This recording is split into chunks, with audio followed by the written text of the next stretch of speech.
Hello and welcome to my YouTube channel learning from basic. अगर अभी तक आपने मेरे चैनल को सब्सक्राइब नहीं किया है तो प्लीज़ इसे सब्सक्राइब करें, लाइक करें और ज़्यादा से ज़्यादा शेयर करें। तो आज हम बात करने वाले हैं ट्रीटी ऑफ बेसिन 1802 में।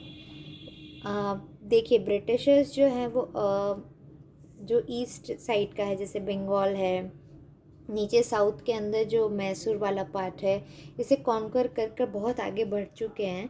तो अब वो ये सोच रहे थे कि मराठा भी जो है वो भी बहुत स्ट्रॉन्ग रूलर्स वहाँ पर प्रेजेंट है, बहुत स्ट्रॉन्ग स्ट्रैटेजीज उनकी है। तो वहाँ पर उन पर किस तरह से अपना जो है पावर जमाया जाए, तो उन्हें यहाँ पर एक गोल्डन अपॉर्चुनिटी मिलती है ट्रीटी ऑफ बेसिन की मदद से। तो जानते हैं क्या है ये ट्रीटी ऑफ बेसिन। तो देखिए, जो 1802 के अंदर जो मराठा का जो चीफ था यशवंत राव होलकर, उसने पेशवा बाजीराव टू जो है उसको हराया था बैटल ऑफ पूना के अंदर। तो अब जब वो हार गया तो उसने सोचा कि अगर मुझे दोबारा इस होलकर को हराना है तो मुझे किसी की मदद लेने की ज़रूरत तो पड़ेगी। तो he directly went to the Britishers for the help. तो ये जो बेसिन है, ये जगह है मुंबई के पास में ही, मॉडर्न डे जो मुंबई हम कहते हैं उसके पास में ही एक जगह है बेसिन। तो वहाँ पर जो है ये बाजीराव टू मिलता है ब्रिटिशर्स से और उनकी मदद के लिए उनसे रिक्वेस्ट करता है। तो ब्रिटिशर्स तो देखो, मैंने आपको कहा ही था कि वो वेट कर रहे थे कि कब उन्हें मराठा एम्पायर के अंदर भी जाने का चांस मिल जाए। तो उन्होंने इस अपॉर्चुनिटी को बिना कुछ वक्त गवाए तुरंत ग्रैब किया। तो इसके बाद इसके अंदर में क्या क्या चीज़ें होती हैं उसे हम जानते हैं।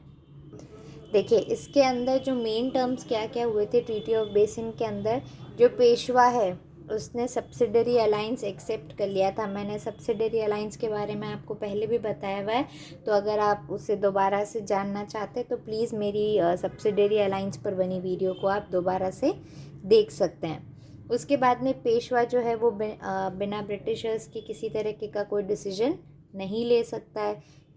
तीसरी चीज़, पेशवा को अपनी जो टेरिटरी है वो ब्रिटिशर्स को देनी ही पड़ेगी, because he has no other option. चौथा, कि ब्रिटिशर्स ने प्रॉमिस किया था कि वो पेशवा को दोबारा से वहाँ पर रिस्टोर कर देंगे। तो इसकी इम्पोर्टेंस क्या थी इस ट्रीटी की? देखो, मराठा के अगेंस्ट जा रही है ये ट्रीटी। पेशवा बाजीराव जो है उसने सिर्फ अपने फ़ायदे के लिए ये बात को सोचा कि मैं ब्रिटिशर्स की मदद ले लेता हूँ। उसने ये नहीं सोचा कि इसके इस डिसीजन की वजह से पूरा का पूरा मराठा जो है वो बहुत ज़्यादा डिस्टर्ब होने वाला है। तो इसके अंदर सबसे पहली चीज़ क्या हुई कि उसने मराठाओं की यूनिटी को तोड़ दिया। अच्छा, एक अब राजपूत राजपूत आपस में फ़ाइट करें, मराठा मराठा आपस में फ़ाइट करें, राजा राजा से फ़ाइट करें तो चलता है। लेकिन अगर राजा किसी छोटे सूबेदार के साथ मिलके, किसी ज़मींदार के साथ मिलके किसी राजा पर अटैक करे तो वो नुकसान ही है ना। और वो भी वो ज़मींदार उसकी कम्युनिटी का नहीं, यानी सेम क्लैन का नहीं होके या सेम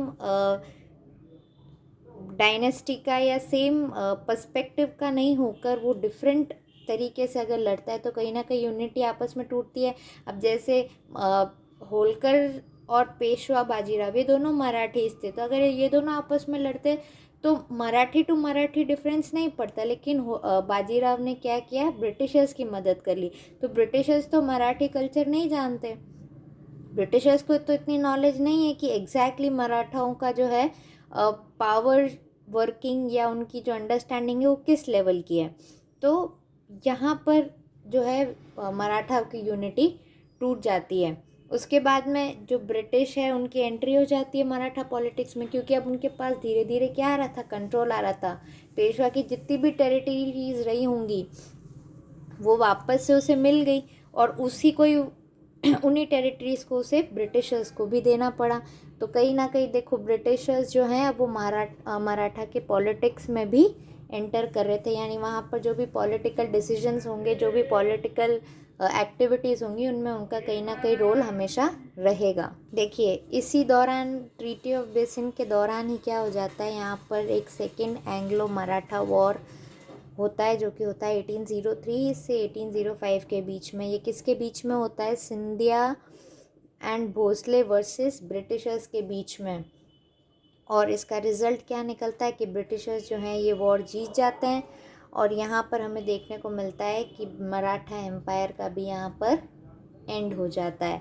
तो यानी ये एक शुरुआत है मराठाओं के एम्पायर की, मराठाओं के राज्य के, मराठाओं के राजाओं के अंत के, उनके राज के अंत का समय है, क्योंकि अब ब्रिटिशर्स वहाँ पर भी कॉन्क्वर कर चुके हैं। देखो ब्रिटिशर्स लड़ नहीं रहे हैं, ब्रिटिशर्स क्या कर रहे हैं, हेल्पर बनकर एक दूसरे से लड़वा रहे हैं। अच्छा उसको मेरी मदद चाहिए, चलो चलो हम कर देंगे तुम्हारी मदद। अच्छा उस राजा ने मदद मांगी, चलो चलो हम उसके साथ जाके उस दूसरे राजा को हराते हैं। तो ब्रिटिशर्स ने क्या किया है, फूट डालो और लड़ाई करवाओ।